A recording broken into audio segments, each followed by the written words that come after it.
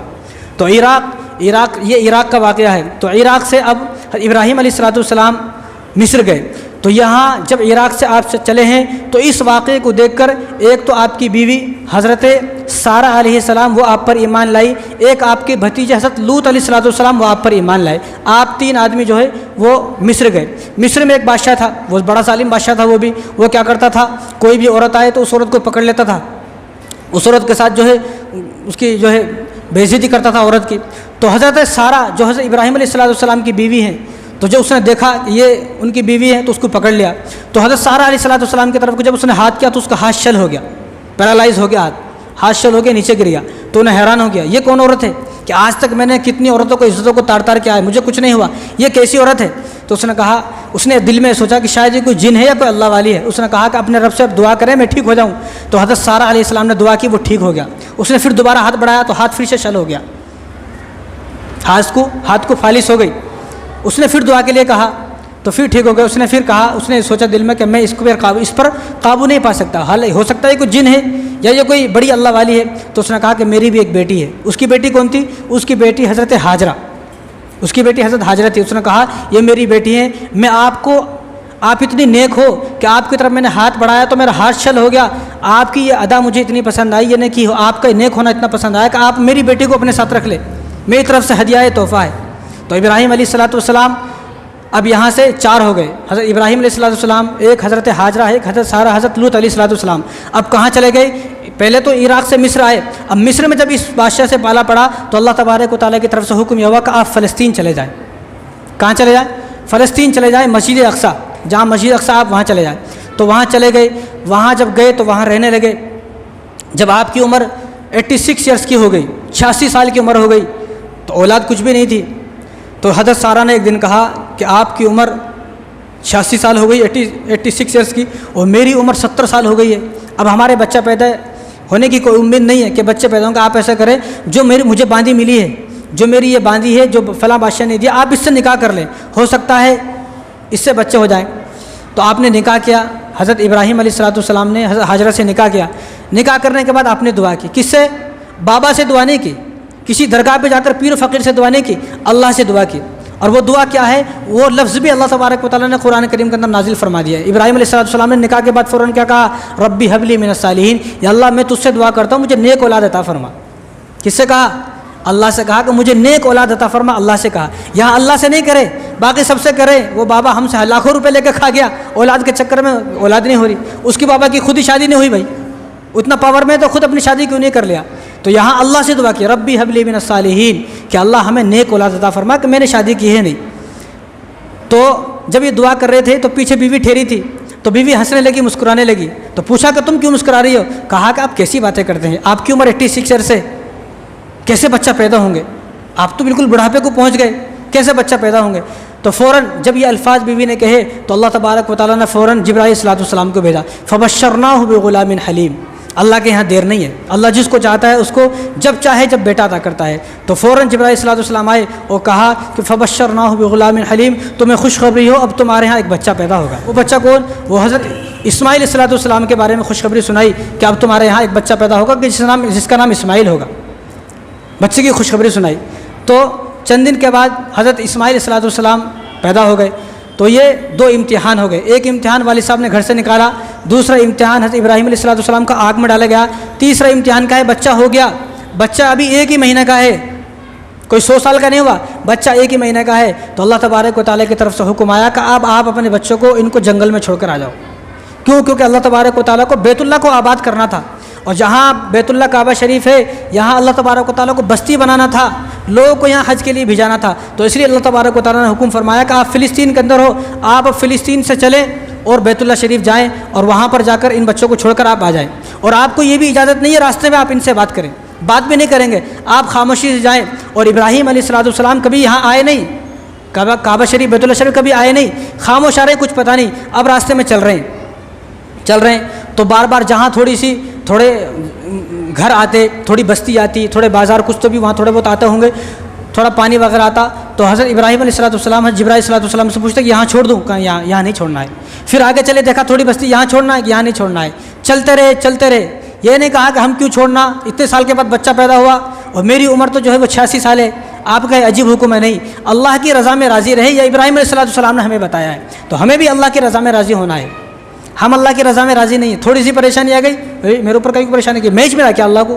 پریشانی آئے تو خوش ہونا، پریشانی آنا اس بات کی علامت ہے کہ اللہ مجھ سے راضی ہے، ورنہ دنیا کے بڑے بڑے مالدار لوگ ہیں ان کو پریشانی نہیں آ رہی، اس لیے ان لوگوں نے خدائی کا دعویٰ کیا ہوا ہے۔ اس لیے ہمیں اگر پریشانی آ رہی ہے تو خوش ہونا چاہیے کہ مجھے پریشانی آ رہی ہے تو اللہ مجھ سے راضی ہے کہ مجھے پریشانی آ رہی ہے۔ تو ابراہیم علیہ السلام چل رہے ہیں اور سامنے اونٹ پر بیٹھے ہوئے ہیں، اور سامنے حضرت جبرائیل علیہ السلام دونوں چل رہے ہیں، چلتے چلتے فلسطین سے 1300 کلومیٹر دور ہے بیت اللہ، کتنا؟ 1300 کلومیٹر دور، کتنے دن میں گئے ہوں گے، اور پیدل چل رہے ہیں، کالے پہاڑ کچھ نہیں ہے۔ جب بیت اللہ شریف، مکہ شریف، کعبہ آ گیا تو رک گئے، کہا یہیں پر بچوں کو چھوڑنے کا حکم ہے، آپ کو یہ بھی اجازت نہیں ہے آپ بچوں سے بات کریں۔ بڑھاپے میں بچہ پیدا ہوا، ایک ہی بچہ ہے، کتنی منت سماجت کے ساتھ بچہ پیدا ہوا، اور اس کو چھوڑنے کا حکم کہاں ملا؟ جنگل میں چھوڑ دو۔ اب وہاں آپ جبرائیل علیہ السلام بول کر چلے گئے۔ اب حضرت ابراہیم علیہ السلام نے ان کو چھوڑا، حضرت حاجرہ اپنی بیوی کو چھوڑا، اور حضرت اسماعیل علیہ السلام اپنے بیٹے کو چھوڑا اور چھوڑ کے جانے لگے۔ تو حضرت حاجرہ نے کہا آپ یہ کیا کر رہے ہو ہمارے ساتھ، کیسا ظلم ہے، اتنے دور سے یہاں تک آپ ہمیں پیدل لے کر آئے ہو اور یہاں آپ ہمیں چھوڑ کر جا رہے ہو، کچھ بتا رہے بھی نہیں ہو، کیا ماجرا ہے؟ تو خاموش ہے۔ پوچھا کئی مرتبہ پوچھا تو کافی اصرار کیا، تو حضرت حاجرہ بھی اللہ والی تھی، کوئی ہماری عورتوں کو جیسی نہیں تھی، لیکن پھر حضرت حاجرہ کے دل میں آیا، کہا کہ اللہ کا حکم تو نہیں ہو یہاں پر چھوڑنے کا، کیا یہ اللہ کا حکم ہے کہ ہمیں یہاں پر چھوڑنا؟ تو حضرت ابراہیم علیہ السلام نے ایسا سر ہلایا کہ اللہ کا حکم ہے، تو کہا کہ ٹھیک ہے، پھر جب اللہ کا حکم ہے اب ہمیں آپ کی ضرورت نہیں ہے، آپ خاموش چلے جائیں، آپ خاموش چلے جائیں۔ تو ابراہیم علیہ السلام جب چلے گئے اور جب مکہ دور، کعبہ بیت اللہ شریف دور ہے بھی، ابھی بیت اللہ کی صرف بنیادیں بھی بنائے نہیں ہے، دور ہے، جب وہ آنکھوں سے دیکھنا بند ہو گئے تو پھر مڑ کر دیکھا، پھر اللہ تبارک و تعالیٰ سے دعا کی، ربنا انی اسکنت من ذریتی بواد غیر ذی زرع عند بیتک المحرم، یا اللہ میں آپ اپنے بچوں کو یہاں جنگل بیابان میں چھوڑ کر جا رہا ہوں، جہاں یہاں نہ کوئی پانی ہے، نہ کوئی کھیت کھلیان ہے، نہ یہاں کوئی پھل وغیرہ ہیں، نہ یہاں کوئی انسان ہے، نہ کوئی جنات ہیں، کچھ نہیں ہے، کالے پہاڑ، کالی زمین، کالی رات، کچھ بھی نہیں ہے۔ میں آپ سے دعا کرتا ہوں ایک وقت ایسا ہے یہاں پر دنیا کی ہر چیز ملے۔ آج دنیا کی ہر چیز کہاں؟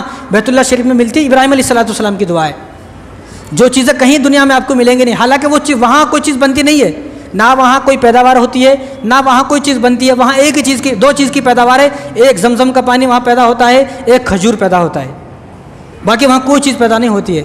لیکن پھر بھی دنیا کی ہر بہترین سے بہترین چیز بیت اللہ شریف میں ملتی ہے، یہ ابراہیم علیہ السلام کی دعا ہے۔ اب حضرت حاجرہ پریشان ہو گئی کیونکہ وہ چلے گئے، ابراہیم علیہ السلام چلے گئے، اب بچہ 1 مہینے کا ہے چھوٹا، اب بچے کو دودھ، بچہ تو چھوٹا دودھ ہی پیے گا، اب حضرت حاجرہ پریشان ہے، تھوڑا بہت جو پانی تھا وہ بھی ختم ہو گیا، تھوڑا بہت جو کھجور تھا وہ بھی ختم ہو گیا، اب آپ صفا مروہ پہ دوڑ رہے ہیں، کبھی صفا پر کبھی مروہ پر، کبھی یہ پہاڑ کبھی وہ پہاڑ، صفا مروہ 2 پہاڑوں کے نام ہے، تو اس پہاڑ سے اس پہاڑ، اس پہاڑ سے اس پہاڑ آپ دوڑی تو 7 مرتبہ دوڑی۔ تو اللہ تبارک و تعالیٰ کو ان کا دوڑنا اتنا پسند آیا کہ آج جتنے بھی لوگ حج کرنے جائیں گے، چاہے وہ صحابی ہو، چاہے ولی ہو، قطب ہو، ابدال ہو، حافظ ہو، مولوی ہو، مفتی ہو، کتنا ہی بڑا اللہ کا ولی ہو، چاہے وہ نبی ہو، اس کے لیے بھی حکم یہ ہے کہ جس طرح حضرت حاجرہ نے دوڑ لگائی صفا مروہ میں، اسی طرح تم بھی دوڑ لگاؤ گے تو حج قبول ہوگا، ورنہ تمہارا حج ہی نہیں مانا جائے گا۔ جب دوڑ لگائی اور پہاڑ پر چڑھی اور اللہ کو پکاری، اللہ میرا بچہ رو رہا ہے، ادھر پانی اس کے پاس نہیں ہے، تو فوراً جبرائیل صلی اللہ علیہ وسلم نے آواز دی تو کہا کون ہو؟ تو جبرائیل صلی اللہ علیہ وسلم نے جواب نہیں دیا، جب آئی تو جبرائیل صلی اللہ علیہ وسلم نے اپنا پر مارا، کہاں پر؟ جہاں حضرت اسماعیل صلی اللہ علیہ وسلم کی ایڑی مبارک زمین سے لگ رہی تھی، تو ان کی ایڑی لگی تو وہاں سے پانی نکلا، جس کو زمزم کہا جاتا ہے۔ زمزم کے مطلب کیا ہے؟ رک جا، کیونکہ اس وقت اس کا نام پانی تھا۔ زمزم کس نے رکھا نام؟ حضرت حاجرہ نے رکھا۔ کیوں رکھا؟ کیونکہ جب پانی نکلا زمین سے بہت تیزی کے ساتھ نکلا، تو فوراً آپ جو ہے مٹی، وہاں جو مٹی تھی مٹی لے کر آئی اور مٹی سے اس کو روکا اور کہا زمزم زمزم زمزم زمزم، اس طرح بولتی رہی، یعنی رک جا رک جا رک جا، تو اس دن سے اس کا نام زمزم ہو گیا۔ حضور صلی اللہ علیہ وسلم نے ارشاد فرمایا اگر حضرت حاجرہ یہاں پر اس پانی کو نہ روکتی تو یہ پانی پوری دنیا کے اندر پھیل جاتا، رکتا نہیں ہے۔ انہوں نے روکا، ان کے رکنے کی وجہ سے یہ پانی رک گیا۔ انہوں نے پانی کو پیا تو دودھ، آپ کا دودھ جاری ہوا، آپ کے پستان دودھ سے بھر گئے اور آپ نے بچوں کو دودھ پلایا۔ آج بھی خود سن لیں آپ، کسی کا بچہ ہوا دودھ نہیں اتر رہا، ابھی بچہ ہوا لیکن دودھ نہیں اتر رہا ماں کو، تو اس کو زمزم کا پانی پلایا جائے۔ جب حضرت حاجرہ کا دودھ اتر سکتا ہے تو تمہارا بھی دودھ اتر سکتا ہے، اس کو زمزم کا پانی پلایا جائے، انشاءاللہ بچے کا پیٹ بھی بھرے گا اور دودھ بھی اترے گا۔ تو جب زمزم کا پانی وہاں سے نکلا تو قافلے وہاں سے جاتے تھے، تو کبھی قافلے والوں نے دیکھا نہیں، دور سے ایک دن قافلہ بنو جرہم کا جا رہا تھا، انہوں نے دیکھا کہ وہاں کوے پھر رہے ہیں۔ کوے کہاں رہتے؟ پہلے زمانے میں پانی ہوتا نہیں تھا، جیسے اب بور ہیں، ڈالو پانی آ جاتا، نل ہے پانی آ جاتا، بور ہیں، اب تو جگہ جگہ پانی کے جو ہے اتنے سارے آلات ہیں، پانی کہیں سے بھی پیدا کر سکتے ہیں، پانی کے اتنے سارے سامان ہیں اب تو، لیکن پہلے ایسا نہیں تھا۔ پہلے دور سے دیکھتے تھے کوے کہاں ہیں، جہاں کوے ہوتے تھے وہاں سمجھ جاتے تھے یہاں پانی ہے۔ تو جب قبیلہ بنو جرہم جا رہے تھے دور سے، انہوں نے دیکھا کہ کوے ہیں، تو دیکھا کہ یہاں تو کبھی پانی نہیں تھا، کوے ہیں تو پانی تو ضرور ہے، پاس گئے تو پانی ہے، دیکھا کہ 2 وہاں پر، ایک حضرت حاجرہ ان کا بیٹا چھوٹا بیٹھا ہوا ہے، تو انہوں نے کہا کہ یہاں پانی، ہم یہاں قافلہ ڈال لیں تو یہاں پر بستی بنا سکتے ہو، لیکن اس پانی کی ذمہ داری میری ہے، یہ اس پانی کی مالک میں ہوں، میں تمہیں پانی بیچوں گی۔ تو پانی کی وجہ سے وہاں پر بستی بنی، بستی آباد ہوئی، اور بستی آباد ہونے کے بعد کافی بستی ہو گئی۔ ابھی حضرت اسماعیل صلی اللہ علیہ وسلم کو جب چھوڑنے آئے تو کتنے سال کے؟ سال کے کہا، مہینے کے، صرف 1 مہینے کے ہیں، تو بار بار ملنے جلنے آتے رہے حضرت ابراہیم علیہ السلام۔ جب حضرت اسماعیل علیہ السلام کی عمر 13 سال کی ہو گئی، کتنے سال کی؟ 13 سال کی ہو گئی، تو اب اللہ تبارک و تعالیٰ کی طرف سے حکم ہوا کہ جاؤ آپ اپنے بیٹے کو ذبح کریں۔ یہ چوتھا امتحان ہے۔ چوتھا امتحان کیا ہے؟ کہ جاؤ آپ اپنے بیٹے کو ذبح کریں۔ اب فلسطین، اب یہ خواب کہاں دیکھا؟ فلسطین کے اندر خواب دیکھا، اور اسماعیل علیہ السلام کہاں ہیں؟ بیت اللہ شریف کے اندر ہے، جو 1300 کلومیٹر دور ہے بیت اللہ شریف۔ اب 1300 کلومیٹر دور بیٹے کو ذبح کرنے آ رہے ہیں۔ اب وہ کس طرح بیٹے کو ذبح کرنا ہے، یہ میں آپ کو انشاءاللہ یہ جو بات ہے یہ پورا واقعہ بہت لمبا ہے، یہ میں اگلے جمعے کو آپ کو بتاؤں گا۔ لیکن ابھی آج جو اردو کی تاریخ ہے وہ 22 تاریخ ہے۔ آج اردو کی اتنی تاریخ ہے، آج 22 تاریخ ہے۔ ابھی بقرعید کو 16 دن ہے، ابھی 3 جمعے ہے، انشاءاللہ قربانی کے متعلق باتیں چلتی رہیں گی۔ لیکن اگر قربانی کا اگر کسی کو جانور لانا ہے تو ابھی لا لیں، قربانی کے جانور کو پہلے ہی لانا سنت ہے۔ یہ جو جانور ہے کون سا؟ جو حضرت ابراہیم علیہ السلام نے اسماعیل علیہ السلام کی جگہ ذبح کیا، دمبا، جو ذبح کیا، یہ کون سا تھا؟ یہ وہ تھا جو حضرت حابیل نے جس کی قربانی کی۔ حضرت حابیل نے ہزاروں سال پہلے قربانی کی، تو اللہ تبارک و تعالیٰ نے اسماعیل علیہ السلام کی جگہ اس دمبے کو اتارا۔ حضرت حابیل نے جس دمبے کی قربانی کی اس دمبے کو حضرت اسماعیل علیہ السلام کی جگہ اتارے گئے۔ نہیں، اتنی پہلے یہاں پہلی قربانی جس جانور کی ہو رہی ہے، اس جانور کو اللہ تبارک و تعالیٰ نے ہزاروں سال پہلے جنت میں پالا ہے، اور یہاں ہم لوگ قربانی کر رہے ہیں اس جانور کو۔ اس جانور کو کب لے کر آئے؟ ایک دن پہلے لے کر آئے۔ ایک دن پہلے لانا نہیں ہے، کچھ دن پہلے اس جانور کو لانا، یہ بھی سنت ہے۔ ابھی 16-17 دن ہے، اگر کسی آدمی کو قربانی کا جو اگر چھوٹا جانور ہے بڑا جانور جو بھی لانا چاہتے ہیں پہلے ہی لا لے۔ کیوں لا لے؟ تاکہ اس سے محبت ہو، تاکہ اس سے الفت ہو، اس سے لگاؤ ہو، اس سے تعلق ہو، اس سے انسیت ہو۔ جتنا زیادہ اس جانور سے تعلق ہوگا، دیکھو اس جانور کو گھاس کھلائیں گے، پانی پلائیں گے، اس کی خدمت کریں گے، اس سے کھیلیں گے، اس کے ساتھ جو ہے اٹھیں گے بیٹھیں گے، اس کے ساتھ وقت گزاریں گے، تو اس سے محبت پیدا ہوگی۔ جب محبت دل کے اندر ہوگی تو ایک درد پیدا ہوگا جب اس کے گردن پر چھری چلے گی، اور جب اس کی گردن پر چھری چلے گی تو آنکھوں سے آنسو نکلیں گے، آنکھوں سے آنسو نکلیں گے، تکلیف ہوگی۔ جب یہ تکلیف ہوگی، اسی محبت کو، اسی جذبے کو اللہ تبارک و تعالیٰ دیکھنا چاہتے ہیں۔ اور جو آدمی قربانی کے جانور کو کھانا کھلائے گا، گھاس کھلائے گا، پانی پلائے گا، تو مصنف ابن ابی شیبہ کی روایت ہے، حضرت عائشہ رضی اللہ تعالیٰ حدیث کے راوی ہیں، حضور نے ارشاد فرمایا کہ جو تم اپنے جانوروں کو کھانا کھلاؤ گے، گھاس کھلاؤ گے، چارہ کھلاؤ گے، پانی پلاؤ گے، اس سارے چارے کو کل قیامت کے دن تمہارے نامہ اعمال میں وزن کیا جائے گا، اس سارے چارے کو۔ اب یہاں کیا ہے، ہماری عورتیں بہانے لگاتی ہے، چھی چھی چھی بدبو آتی ہے، یہ لانا نہیں، یہ جانور گھر میں لانا نہیں، اس کو وہیں سمے کر دینا، ایسا نہیں ہے۔ جتنا زیادہ پالو گے، جتنی زیادہ اس سے محبت ہوگی، اور جتنی زیادہ محبت ہوگی، جب اس کو قربان کیا جائے گا اتنا ہی زیادہ آدمی تڑپے گا، اتنا ہی زیادہ آنکھوں سے آنسو نکلے گا، کیونکہ ہم اس کے ساتھ رہے ہیں۔ یہاں اگر کسی انسان کے ساتھ 2 دن رہ لے تو بھی محبت ہو جاتی ہے، ایک جانور کے ساتھ جب 15-20 دن رہیں گے، مہینے پہلے رہیں گے، تو اس سے ایک محبت، ایک لگاؤ پیدا ہوگا۔ جب ایک لگاؤ پیدا ہوگا، اور جب قصائی اس کے گردن پر چھری چلائے گا، تو ہم قصائی سے کیا بولیں گے؟ بھائی آہستہ گھیرنا، آہستہ چھری چلانا، ادھر سے پکڑو ادھر سے پکڑو۔ جو جذبات ہیں، انہی جذباتوں کو اللہ تبارک و تعالیٰ دیکھنا چاہتے ہیں، اور اللہ تبارک و تعالیٰ کے پاس یہ خون، یہ گوبر، یہ اس کی کھال، یہ اس کا گوشت نہیں جاتا، ہمارا تقویٰ جاتا ہے، ہماری نیت جاتی ہے، ہماری نیت کیسی ہے۔ اور حضرت ابراہیم علیہ السلام نے جو اسماعیل علیہ السلام کی قربانی کی ہے، وہ اللہ تبارک و تعالیٰ کو وہ نہیں چاہیے تھا، اللہ تبارک و تعالیٰ کو تو ان کا جذبہ دیکھنا تھا، ان کی محبت دیکھنا تھا۔ تو ہماری بھی اللہ تبارک و تعالیٰ محبت دیکھنا چاہتے ہیں کہ پیسوں سے زیادہ محبت ہے، مجھ سے زیادہ محبت ہے، اس لیے ہمیں اپنے جو جانور ہے اس جانور کو پہلے ہی لانا ہے۔ اب وہ گندگی کرے گا گھر میں، بدبو آئے گی، گھر جو ہے میلا ہوگا، اب گھر کو صاف کیا جائے گا، گھر کو جتنا زیادہ صاف کریں گے، چھوٹا بچہ ہوتا ہے کتنی گندگی کرتا ہے، چھوٹا بچہ بار بار پیشاب کرتے رہتا ہے، ماں صاف کرتی نہیں کرتی، جتنی زیادہ صاف کرتی اتنی زیادہ محبت ہوتی ہے۔ تو یہ جانور ہے، یہ جانور کوئی عام جانور نہیں ہے، یہ وہ جانور ہے جو اللہ کے لیے ذبح ہوگا، اس کی خدمت پر بھی ثواب ہے، اس کی خدمت پر ثواب ہے، ثواب، اس کو پانی پلانے پر ثواب، اس کو گھاس کھلانے پر ثواب، اس کو چارہ کھلانے پر ثواب ہے۔ جس طرح اپنے بچے کی پرورش پر ثواب ہے، اسی طرح قربانی کے جانور بھی، اس کے کھانا کھلانے پر بھی ثواب ہے۔ اس لیے جو جانور ہے، اس جانور کو پہلے لا کے دیکھنا ہے، اور اپنے بچوں کو بتانا ہے کہ میرے بیٹا وہ ہے کہ اس کے ذریعے سے ہمارے گناہ معاف ہوں گے، یہ سوچ کر اس کی خدمت کرنا ہے، اس پر رشک کرنا ہے، اس سے محبت کرنا ہے کہ یہ وہ جانور ہے جو میرے بیٹے کی جگہ ذبح ہوگا۔ اگر یہ جانور ذبح نہ ہوتا مجھے اپنے بیٹے کو ذبح کرنا پڑتا، اس جانور کی وجہ سے ہمارے گناہ معاف ہوں گے، یہ ہمارے گناہوں کا کفارہ ہے۔ یہ جانور کل قیامت کے دن ہماری سفارش کرے گا، اور پل صراط کا راستہ ہمیں اپنے اوپر بیٹھ کر پار کرائے گا۔ یہ وہ جانور ہے کہ جس جانور کا حل بال کے بدلے میں ہمیں ایک نیکی ملے گی، جس کا خون زمین پر گرنے سے پہلے ہماری مغفرت ہوگی۔ اپنے بچوں کو بتانا ہے، جانور کے بارے میں یہ سوچنا ہے۔ جب جانور کے بارے میں یہ سوچیں گے تو پھر دیکھو کیسا وہ اللہ تبارک و تعالیٰ اس قربانی کو قبول فرماتے ہیں۔ تو جانور کو پہلے ہی لانا ہے، اور جانور کو جب جلا رہے ہیں تو اکیلے خود سے جائیں، عورتوں کو نہ لے جائیں۔ ابھی بعض قصائیوں کی شکایت یہ ہے کہ آپ مسجدوں میں اعلان کر دیں عورت کوئی نہ آئے، عورت جانور کو ایسا خرید رہی جیسا کہ کپڑے خرید رہی ہے، یہ کوئی چپل جوتی کی دکان تھوڑی ہے، یہ کوئی ساڑی تھوڑی خرید رہے ہیں۔